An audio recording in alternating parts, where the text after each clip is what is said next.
I'll be back. That was a terrible Arnold Schwarzenegger impression.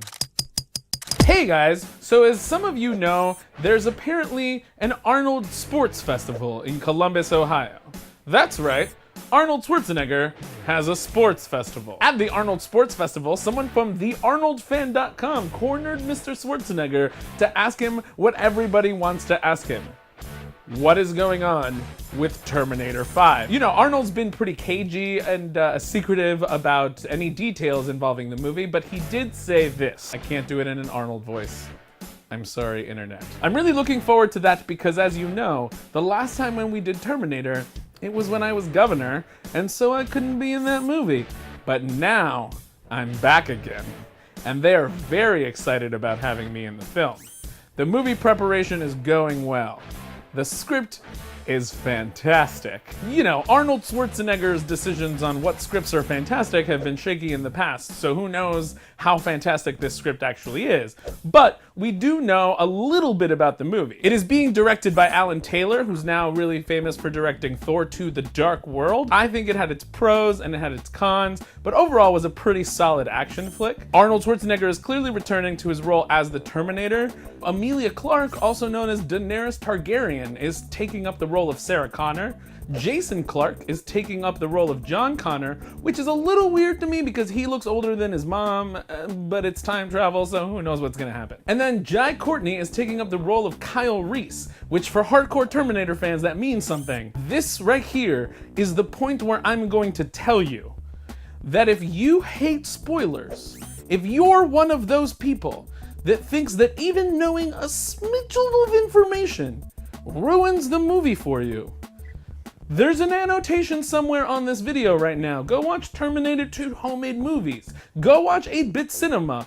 I think he did Fight Club. But if you're like me, who doesn't mind knowing a little bit before you go in, stick around. So, what's happening in Terminator Genisys? I haven't read the script yet, but according to moviehole.net, a very reputable source has released certain information about what is happening in the plot of this movie. First of all, it is not a remake and is not strictly a sequel either. Terminator Genisys is going to be some sort of J.J. Abrams-like Star Trek reboot situation. It's not a strict remake, it's not a sequel per se. They're taking the franchise, and because there's time travel in it the same way that you can time travel in Star Trek, they're gonna sort of rejigger the elements, recast people, introduce new characters. Not strictly erasing what happened in the past movies either, but sort of kind of erasing what happened in the past movies. But they did say that a more accurate comparison than J.J. Abrams' Star Trek might be Back to the Future 2, where they have to go back to 1955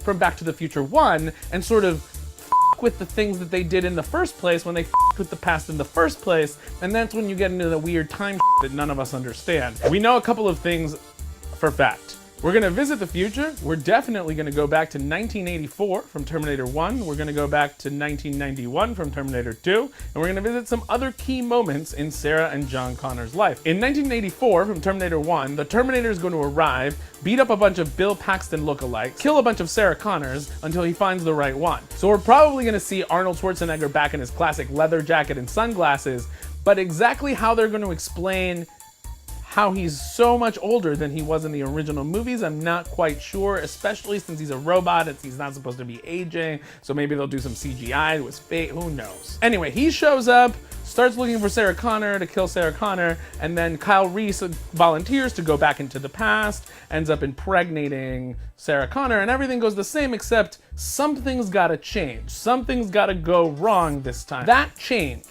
is what's gonna define the plot of the rest of the movie and what's gonna reboot the franchise into 3 more movies that apparently the creators have already planned out. The really big questions become, what went wrong? What goes wrong in this version of the timeline to reboot the timeline that rebooted the original timeline?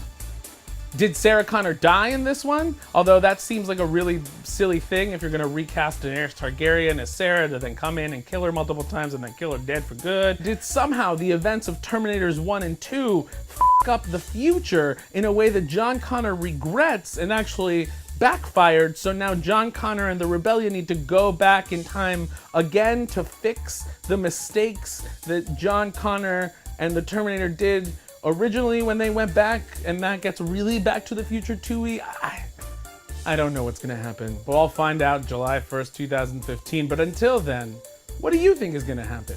What do you think of all the changes they're doing to Terminator? Should they be rebooting the franchise? Should they be leaving everything alone? I don't even know how I feel. All I know is that I'm kind of excited because I love Terminator. Terminator 1 and 2 are some of my favorite movies. I even give Terminator 3 a pass because I love Claire Danes and at least it was kind of fun. I even love the Sarah Connor Chronicles that introduced Lena Headey into my life and brought her back later in Game of Thrones. I love all of it. Whatever happens, it's probably gonna be awesome. Maybe. If not, we'll all just reboot the past and fix it, right? Like this video if you're as excited as me about the next Terminator movie, and subscribe to CineFix for more movie news. Otherwise, I'll be back. I tried that already. It's f***ing terrible. What's yours like? I'll be back. No, I'll be, no.